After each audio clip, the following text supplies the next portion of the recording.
नमस्कार, मेरे चैनल में आप सभी का स्वागत है।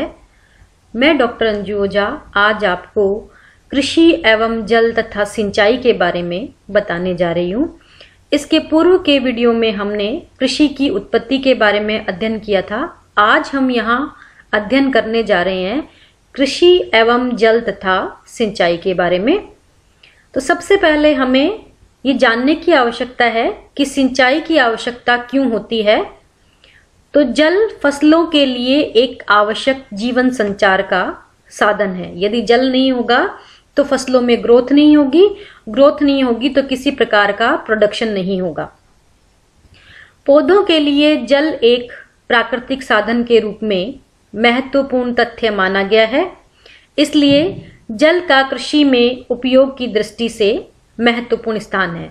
वैसे तो जल हमारे लिए सभी के लिए इम्पोर्टेंट है, लेकिन किसी क्षेत्र की कृषि के विकास के लिए जल का जो स्थान होता है वो बहुत ही महत्वपूर्ण माना गया है। यदि हम सिंचाई की बात करें तो सिंचाई किसे कहते हैं? सिंचाई कृत्रिम तरीकों से फसलों को जल दिए जाने की कला है, या हम ऐसे कह सकते हैं कि कृत्रिम तरीके से फसलों को जल पिलाने की जो क्रिया है वो सिंचाई कहलाती है। और इसकी आवश्यकता इसलिए पड़ती है कि पर्याप्त मात्रा में वर्षा नहीं होने के कारण फसलों को कृत्रिम तरीके से जल पिलाया जाता है या जल दिया जाता है, जिससे कि उत्पादन बढ़ाया जा सके। यदि हम इसकी परिभाषा और भी देखना चाहें तो यह है, it is an artificial means of watering the crop और प्लांट्स और an art of supplying water to the crops. सिंचाई की आवश्यकता वास्तव में उन क्षेत्रों में होती है जहां वर्षा अपर्याप्त या 120 सेंटीमीटर से कम होती है। तो सिंचाई की यदि आवश्यकता की बात करें तो उन क्षेत्रों में सिंचाई की ज्यादा आवश्यकता पड़ती है जहां वर्षा अपर्याप्त या 120 सेंटीमीटर से कम होती है। उन्हीं क्षेत्रों में सिंचाई की आवश्यकता अधिक पड़ती है। विशेषकर रबी की फसल को अधिक जल चाहिए तथा यह सिंचाई से ही संभव है। शीतकाल ऋतु में एशिया में बहुत कम वर्षा होती है, विशेषकर भारत में। इस प्रकार सिंचाई की परिभाषा इससे जुड़ी हुई है और प्राय यह देखा गया है। तो हम यहाँ देख रहे हैं कि जो रबी की फसल होती है उसको पानी की अधिक आवश्यकता पड़ती है, और एशिया की यदि बात की जाए तो शीतकाल में यहाँ पर वर्षा जो होती है बहुत ही कम होती है। यहाँ ये जो बात की गई है विशेष रूप से भारत के संदर्भ में की गई है। Irrigation is an artificial means of supplying water to the crops in areas of inadequate rainfall. यानी इरिगेशन जो है या सिंचाई जो है वो एक कृत्रिम तरीके से जल पिलाने की क्रिया है ऐसे क्षेत्रों में जहां पर फसलों को पर्याप्त मात्रा में वर्षा के द्वारा पानी उपलब्ध नहीं होता है। सिंचाई वास्तव में कृषि विकास का प्रमुख आधार है। इसलिए कृषि व्यवस्था एवं विकास के रूप में यह एक समुचित प्रणाली है। इसे वॉल्टर कॉवर्ड ने इस प्रकार परिभाषित किया है। तो सिंचाई के बारे में जो है वॉल्टर कॉवर्ड ने भी परिभाषा दी है जो इस प्रकार से है। A system of irrigation can be defined as a landscape to which added physical structure that impound, divert, channel or otherwise more water from a source to some desired direction। तो ये जो परिभाषा है वो वाल्टर कॉवर्ड द्वारा दी गई है। इस प्रकार सिंचाई फसलों या पौधों को जल देने की विधि है जिसमें जल का विभिन्न रूप से उपयोग किया जाता है। तो यदि हम मुख्य तौर से देखें तो सिंचाई जो है कृत्रिम रूप से फसलों को जल देने की क्रिया ही कहलाती है, और इसमें जल का जो उपयोग होता है वो विभिन्न तरीकों से होता है। सिंचाई की आवश्यकता प्राय उन क्षेत्रों में होती है जहां वर्षा 40 से 60 सेंटीमीटर तक या इससे कम होती है। तो जिन क्षेत्रों में वर्षा बहुत ही कम होती है वहीं पर सिंचाई की आवश्यकता होती है। ऐसे क्षेत्र प्राय सूखाग्रस्त होते हैं, या वह क्षेत्र जहां अधिक जनसंख्या हो एवं कृषि के लिए वृहद क्षेत्र उपलब्ध हो, ऐसे क्षेत्रों में फसल उगाने के लिए जल जैसे अतिरिक्त साधन को जुटाया जाता है। तो या तो क्या हो, वर्षा बहुत कम हो, या उस क्षेत्र में जनसंख्या अधिक हो, तो अधिक उत्पादन लेने के लिए हमें जो जल है वो अतिरिक्त रूप से जुटाना पड़ता है। सिंचाई को विभिन्न साधनों द्वारा व अनेकों तरीकों से किए जाने का उदाहरण अनेक क्षेत्रों में मिलता है। अब हम यहाँ देख रहे हैं सिंचाई के परंपरागत साधन जो हम अधिक दिनों से या काफी टाइम से काम में लेते आ रहे हैं। वो है कुओं द्वारा हम सिंचाई कर सकते हैं, तालाबों के द्वारा सिंचाई कर सकते हैं और नहरों के द्वारा हम सिंचाई कर सकते हैं। यहाँ इस स्लाइड पे दिखाया गया है भारत में सूखा प्रभावित क्षेत्र को मानचित्र के द्वारा कि किस तरह से भारत का जो क्षेत्र है वो सूखा प्रभावित क्षेत्र है। ये दोनों मानचित्र अलग अलग स्थिति को दर्शा रहे हैं। कुओं द्वारा सिंचाई की व्यवस्था प्राय उन भागों में अधिक विकसित होती है जहां भूमिगत जल भंडार पर्याप्त मात्रा में उपलब्ध होते हैं। तो यदि हम कुओं द्वारा सिंचाई की बात करें तो ये उन्हीं क्षेत्रों में संभव होती है जहां भूमिगत जल के जो भंडार होते हैं वो पर्याप्त मात्रा में उपलब्ध हो। ऐसे क्षेत्रों में प्राय कुओं द्वारा सिंचाई की प्रथा काफी प्राचीन रही है। विशेषकर चीन, भारत जैसे देशों में कुओं की महत्ता अधिक रही है, जबकि नहरों द्वारा सिंचाई व्यवस्था अपेक्षाकृत नवीन है। तो यदि हम नहर द्वारा सिंचाई की व्यवस्था की बात करें तो ये कुओं के कंपैरिजन में नवीन व्यवस्था है, जहां जल को एकत्रित कर शीत ऋतु के लिए जल के भंडार बनाए जाते हैं। लेकिन नहरों की खुदाई व इसकी उप शाखाओं का निर्माण कर विस्तृत क्षेत्रों पर सिंचाई की व्यवस्था पिछली शताब्दी के उत्तरार्ध में विकसित हुई है। नहरों के निर्माण पर अधिक खर्चा आने से यह कार्य अधिकतर राज्य सरकारों के अधीन रहा है तथा राज्य स्तर पर इसे किया जाता रहा है। तो यदि नहर के निर्माण की बात करें तो इसमें बहुत ज्यादा खर्चा आता है, जिस कारण ये जो कार्य है वो सरकारों के अधीन होता है और सरकार द्वारा ही इसे किया जाता है। वैसे दक्षिण भारत तालाबों से सिंचाई व्यवस्था में अग्रणीय रहा है, जबकि उत्तर भारत में नहरों का विस्तार प्रमुख रूप से पाया जाता है। तो दक्षिण भारत में क्या होता है, तालाबों द्वारा सिंचाई अधिक होती है और उत्तरी भारत में नहरों के द्वारा सिंचाई अधिक होती है। उत्तर पश्चिम भागों में जहां वर्षा का औसत सामान्य से कम है तथा नहरों की खुदाई आदि की कठिनाई है, वहां मिली जुली व्यवस्था देखने को मिलती है। ऐसे क्षेत्रों में कुएं महत्वपूर्ण हैं। अब हम बात कर रहे हैं सिंचाई के आधुनिक साधन कौन कौन से हैं, जिसमें सिंचाई यंत्रीकरण में बहते हुए जल को नियंत्रित कर इसके बहाव को नियमित करना है, जिससे पौधों को उपयुक्त व वांछित जल प्राप्त हो सके। तो जो आधुनिक साधन है सिंचाई के वो इसलिए अपनाए जा रहे हैं कि जल जो है वो वेस्ट ना जाए और पौधों को उपयुक्त और वांछित मात्रा में जल प्राप्त हो सके। साथ ही मिट्टी के कटाव को रोककर इनमें व्याप्त उर्वरा तत्वों को बहने से रोकना है कि सिंचाई के द्वारा एक तो क्या हो कि पौधों को पानी नियमित रूप से मिल जाए, पानी वेस्ट ना हो और साथ में जो मिट्टी का अपरदन या कटाव है वो भी ना हो। मिट्टियां उपयुक्त गहराई तक नमी ग्रहण कर जल के साथ जैवीय एवं रासायनिक प्रक्रिया कर सके। इसके लिए आवश्यक है कि सिंचाई में प्रयुक्त विधियों में वैज्ञानिक दृष्टिकोण हो। इसके लिए जरूरी है कि परंपरागत तरीकों से हटकर कुछ नवीन विधियां अपनाई जाए। तो यदि हम परंपरागत तरीकों से हट करके कुछ नवीन विधियों के द्वारा सिंचाई करें तो मृदा का अपरदन रोका जा सकता है और जल के बहाव को या जो वेस्ट पानी जा रहा है उसको भी रोका जा सकता है और पौधों को पर्याप्त मात्रा में वांछित जल भी उपलब्ध करवाया जा सकता है।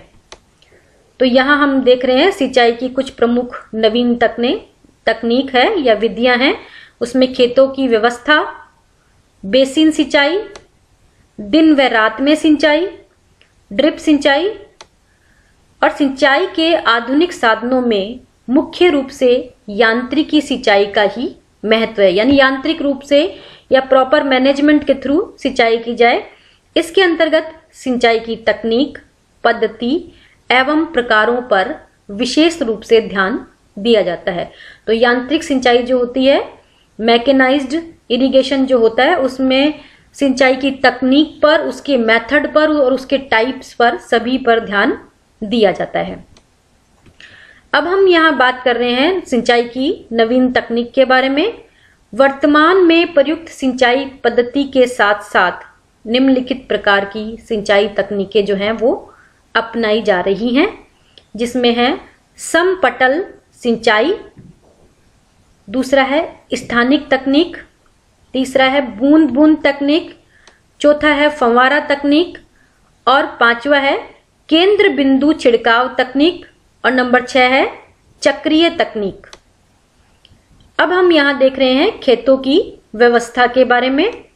तो सिंचाई की विभिन्न तकनीक के साथ साथ यह आवश्यक है कि खेतों की व्यवस्था सिंचाई के अनुरूप ही की जाए।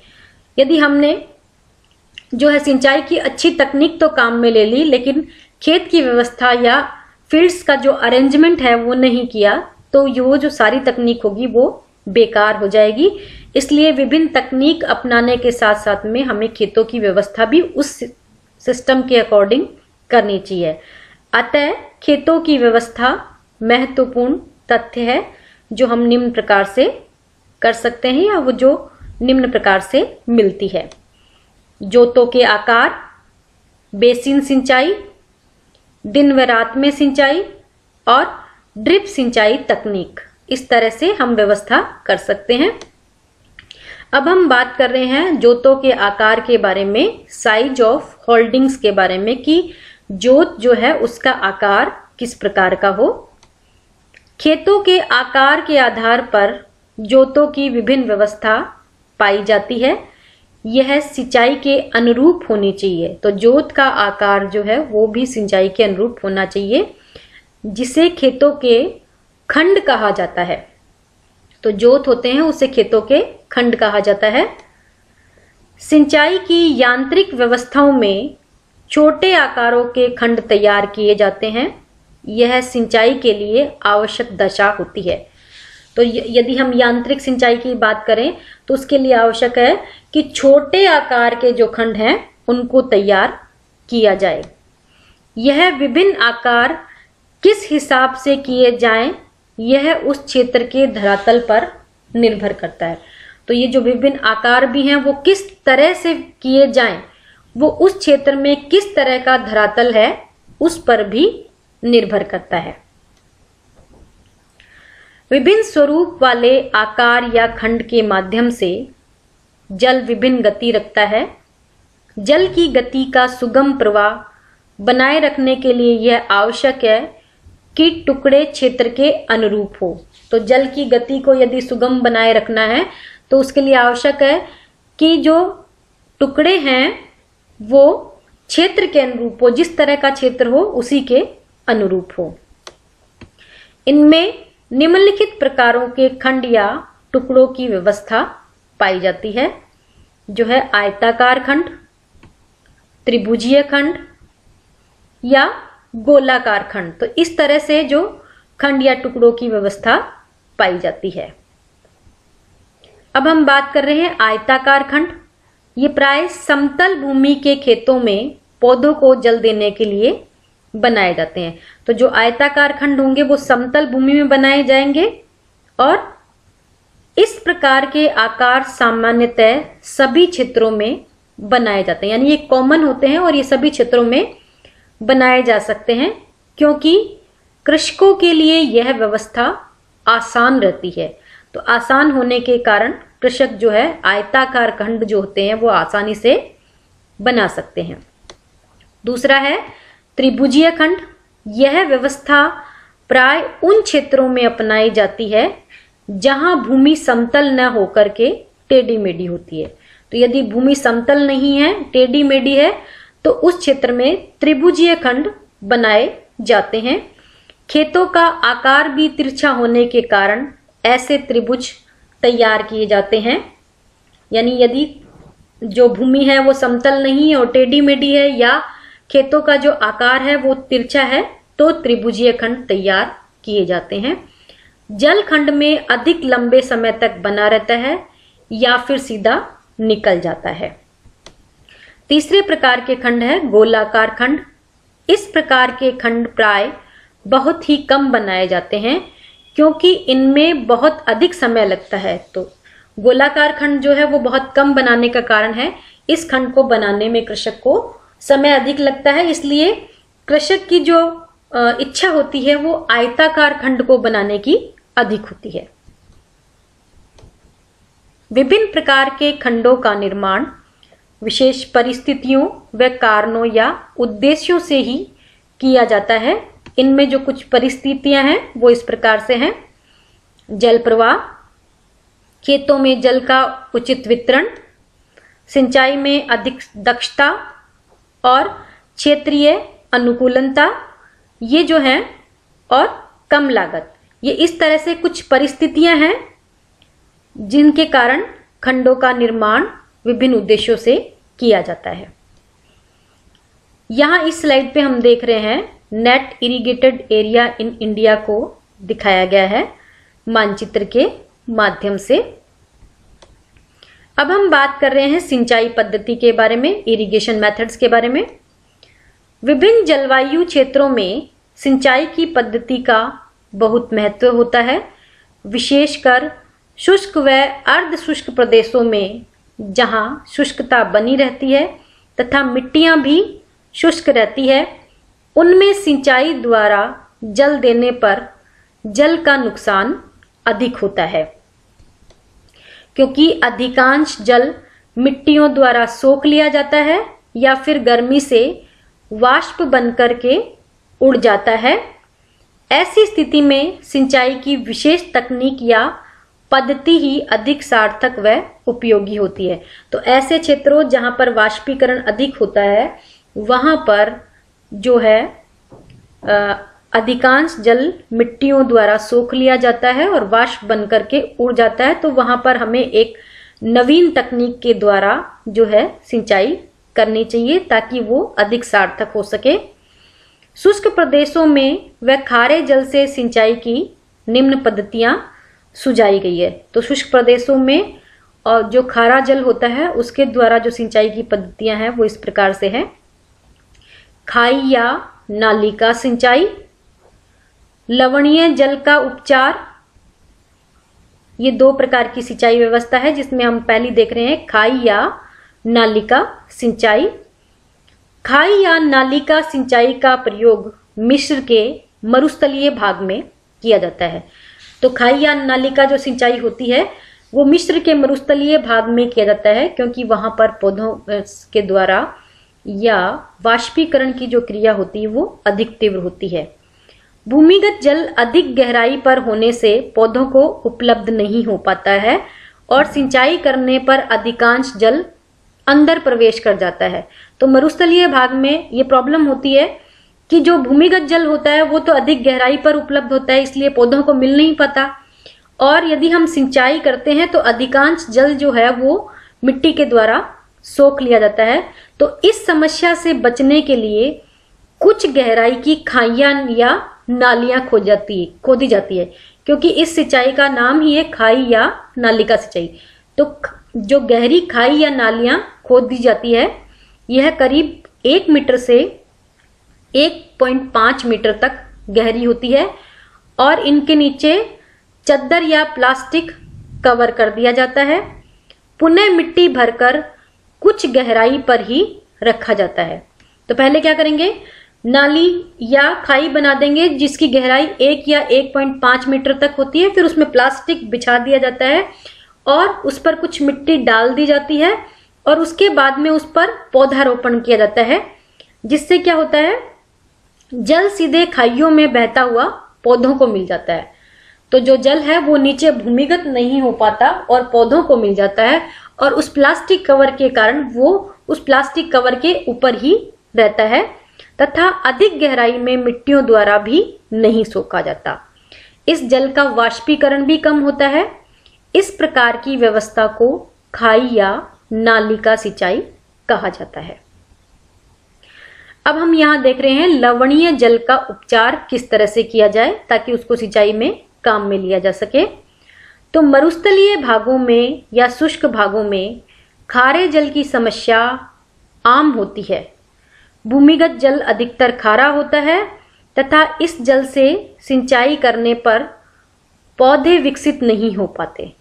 तो ये जो होता है इसमें क्या होता है, भूमिगत जल अधिकतर खारा होता है और इस जल से जब सिंचाई करेंगे तो उसके द्वारा पौधे विकसित नहीं हो पाते। ऐसी स्थिति में कृषि करना कठिन है, इसलिए जो कुछ भी जल उपलब्ध होता है उसे सिंचाई के योग्य बनाकर ही पौधों को दिया जाता है। इस जल को विशेष प्रक्रिया द्वारा मीठा बनाया जाता है और यहाँ जल को लवण मुक्त किया जाता है और इस प्रक्रिया को सामान्य तौर पर ब्रैकिश जल कहते हैं।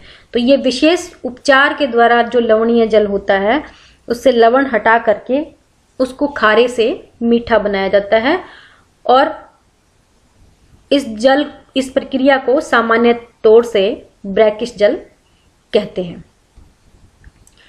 यहाँ हम देख रहे हैं खारे जल की ग्रीन हाउस व्यवस्था को दिखाया गया है और इस व्यवस्था के द्वारा जो खारा जल है उसको मीठे जल में कन्वर्ट किया जाता है और ये हमें एक डायग्राम के द्वारा यहाँ दिखाया जा रहा है।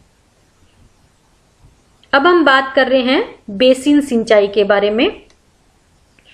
इस प्रकार की सिंचाई व्यवस्था प्राय उन क्षेत्रों में की जाती है जो समतल मैदान जो काफी विस्तृत रूप में फैले होते हैं। तो बेसिन सिंचाई ऐसे क्षेत्रों में की जाएगी जो समतल होंगे और बहुत बड़े एरिया में फैले होते हैं।